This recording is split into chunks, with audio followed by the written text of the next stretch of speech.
EVM विरोधात आता विरोधकांनी जन आंदोलन उभारण्याची तयारी केली आहे। ईव्हीएम विरोधात राहुल गांधी देशव्यापी यात्रा काढण्याच्या तयारीत आहेत। दुसरीकडे महाराष्ट्रात ईव्हीएम विरोधात काँग्रेस सह्यांची मोहीम राबवणार आहे। मनसेनेही ईव्हीएमवर संशय व्यक्त केला असून राज ठाकरे लवकरच या विरोधात आपली भूमिका मांडणार असल्याचं मनसेने सांगितलंय। बघूया।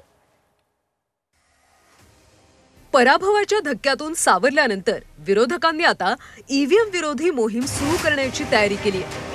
ईव्हीएम विरोधात राहुल गांधी देशव्यापी यात्रा काढणार असल्याची माहिती समोर आली आहे। यात्रा महाराष्ट्रात आल्यावर त्याला मोठा जनाधार मिळेल असा विश्वास काँग्रेसने व्यक्त केलाय।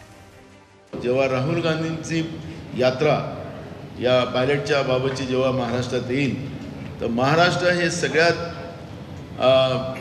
पुढाकाराने त्यामध्ये राहुल गांधींच्या या पायलटच्या यात्रेमध्ये हिरिरीने भाग घेतील अशा पद्धतीचं वातावरण आम्ही महाराष्ट्रात निर्माण करू। काँग्रेसनं ईव्हीएम ऐवजी मतपत्रिकेवर मतदान घेण्याच्या मागणीसाठी देशव्यापी सह्यांची मोहीम हाती घेण्याची घोषणा केली आहे। 2 दिवसाच्या नंतर महाराष्ट्रामध्ये एक सह्या घेण्याची एक मोहीम लोकांची आम्ही घेतो आहे आणि बायलेटवर मतदानाची मागणी माननीय देशाचे महामहिम राष्ट्रपती असतील, प्रधानमंत्री असतील, CJI असेल आणि निवडणूक आयोगाचे प्रमुख असतील अशा 4 ज्या व्यक्ती आहेत देशातल्या त्यांच्याकडे कोट्यावधी लोकांच्या सह्या करून आम्ही त्यांना निवेदन काँग्रेस पक्षाच्या वतीने देण्याचा निर्णय आम्ही केलेला आहे। महाराष्ट्राचा निकाल हा जनतेचा कौल नसून हा ईव्हीएमचा कौल असल्याचा आरोप राष्ट्रवादी शरद पवार पक्षाने केलाय। जनतेचा कौल नसून हा समोरच्या महायुतीच्या उमेदवारांसाठी पडद्यामागच्या ज्या काही शक्तींनी जे काही यंत्रणा राबवली, ईव्हीएम मशीनच्या संदर्भातले जे काही बदल घडवले त्याच्यातून झालेला हा पराभव आहे। त्याच्यामुळे हा पराभव आम्हाला मान्य नाही। पुणे शहर असेल, पुणे जिल्हा असेल किंवा राज्यामधल्या या मशीन्स या प्री प्लॅन करून त्याच्यामध्ये प्रोग्राम देऊन केलेले आहेत। याच्यामध्ये साधारणतः 15 ते 25% मतं ही त्याच्यामध्ये सेट करण्यात आली। ईव्हीएम विरोधी मोहिमेत मनसेही सहभागी होण्याची शक्यता आहे। महायुतीचा ईव्हीएम विजय असल्याचा आरोप मनसेने केलाय। ईव्हीएम मुळे भारतीय जनता पक्षाचा जसा विजय झाला तसे अनेक पक्षांना उतरता कळायला लागली। हे सगळं जे शक्य झालं ते फक्त ईव्हीएम मुळे झालं।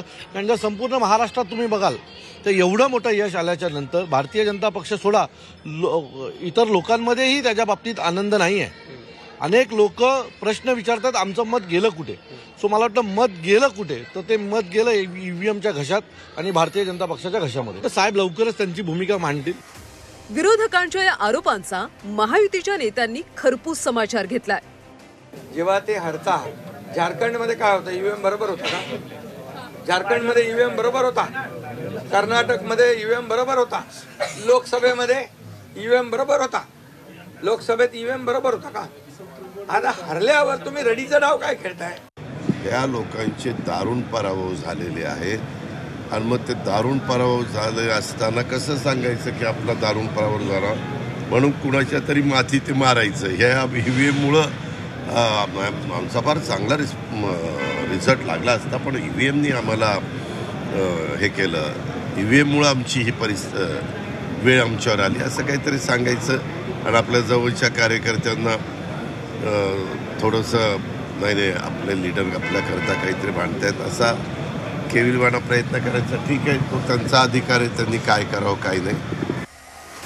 विरोधकांनी ईव्हीएम विरोधात रान उठवण्याची तयारी केली आहे।